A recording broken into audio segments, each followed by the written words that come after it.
A lot of people get into running because it's assumed it's a relatively cheap sport compared to others. All you really need is a pair of shoes, right? Well, like with most hobbies, the more you get into it, the more money it seems to drain out of you. It's so easy to be influenced into thinking we need the most expensive running shoes, the latest tech, but most of the time it really isn't necessary. Running on a budget doesn't mean we have to sacrifice our running experience. So today, we're going to be exploring loads of affordable options to show that running can be accessible to everyone, no matter what your budget is. Right, let's start out chatting about events. Running events can really cost a fortune. I was lucky enough to run New York Marathon last year and it cost me nearly £400 just for the privilege of being on the start line. Well, thankfully there's a lot of much cheaper options out there, starting out with parkrun, which is completely free. If you've never done a parkrun, this is simply a 5k run every Saturday morning, available at loads of locations all around the world. It's got a really fantastic community vibe about it, and you get a time when you finish as well. As a lot of people know, parkrun isn't a race, but if you do want to do a race and get an official time,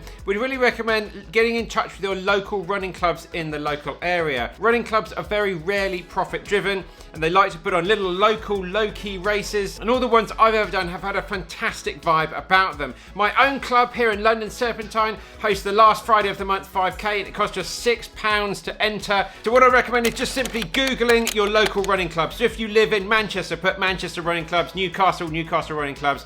See the events they put on, look at their event sections, and go out and check some of those ones there. I guarantee there'll be some really good value for money options. Trail races tend to cost a lot more money to put on, so the entry fees are always a little bit higher. One way you can get some really good free options out there is by doing some volunteering in those races, and quite often the organisers will give you a free place for the following year. Centurion, down here in the south of the UK, are really good at offering this. If you volunteer at one of their events, you can get a free entry. Cape Wrath is another one. If you volunteer, then they give you a really good discount on next year's entry.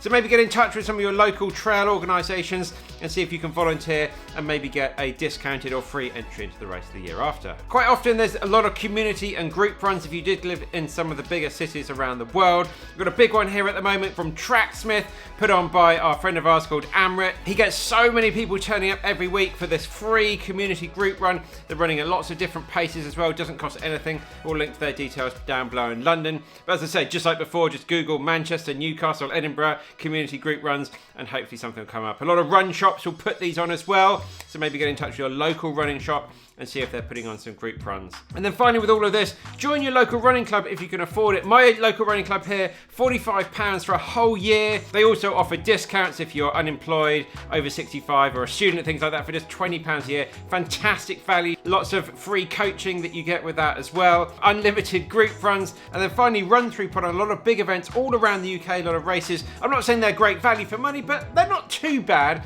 But they also have what's called the Run Through Foundation, bringing a free mass big sporting events to lower income areas around the UK. Right guys, moving on to the all important running shoes. So cheap doesn't have to mean poor quality and poor performance. We've tested many budget running shoes here on the channel over the years, and while some were really bad and disappointing, others did perform actually quite well and better than some of the more expensive options out there. Two of my really big favourites, wants to check out the Reebok Float Ride series. You're talking around about £50 or £60 a pair, or the Puma Velocity Nitro series as well. We're on to Nitro 3 at the moment, about £80 or £90 for some Pumas there. Really good to seek out last year's models as well. Newer shoes don't always mean better. Like a lot of things in life, when the new version comes out, the old model will be on discount. Some really dependable classics that you can look for over the years, things like the Asics Nova Blast series, the Nike Pegasus series, the New Balance 1080 series, or something like the Hoka Clifton. And then finally, there's good options out there to buy second-hand shoes.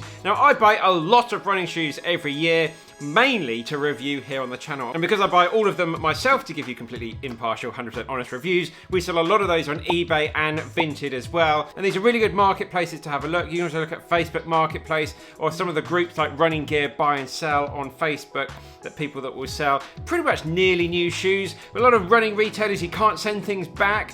So if people get shoes they don't quite like, they're going to be selling them. They might have only done a few miles in there just to test them out. So you can pick up some really good secondhand bargains. I would say don't try and buy shoes that are more than like 1 or 2 years old, really, because of the foam and the glues just don't tend to last that long. But if you are looking for some newer clothes, kit and gear, some really good brands that offer exceptional value, brands like Ron Hill, the legendary Ron Hill, one of the best ever British marathon out there. The company's still going strong, making some really good value products, and also classics like Decathlon, brands like High Five. You can get some really great deals on High Five gels, fantastic value and really good product as well. It's scored really well when I've been testing out their gels.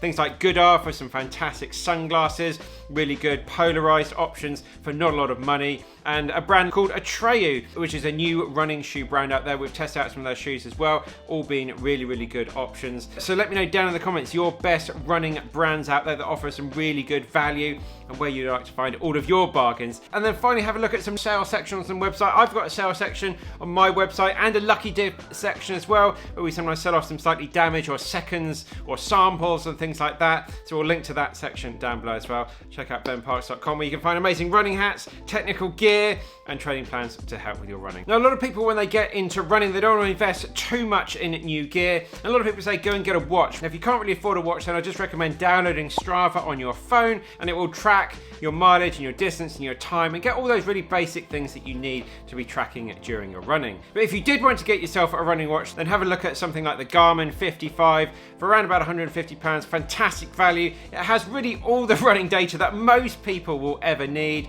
Coros, I think, got the Pace 3, just over £200. Some of these watches might seem a little bit basic, but I see so many people spending so much money on running watches and then use like 5% of the features on them. Or you can sometimes get some older discounted models on websites like CEX. I've always gone into store with CEX just to check what it's like, but I've bought a few watches in there over the years and they've always worked out really well. But I always like to just go into the shop first to see what the condition's like, see if they've got any scratches and things like that. You can sell your old watches to them or buy new watches off them. Well, cheap running kit can be great. There's also an argument of it, you get what you pay for. Spending a little bit more money on your kit can mean it's less likely to break or fall apart and will last a hell of a lot longer for you, saving a lot of money in the long term. For example, I bought 4 pairs of Soar shorts. I've actually got a pair on here this evening about 4 years ago, and I wear them pretty much all day, every day, and they're still going strong. I've done thousands of kilometers in them, and the quality has been absolutely fantastic. There's some really good brands, things like Soar, Tracksmith, Lululemon, things like that, make some really good quality gear. Now, when we race on the trails, you tend to need a lot of quite expensive gear to be able to do. There's a lot of mandatory kit and things like that.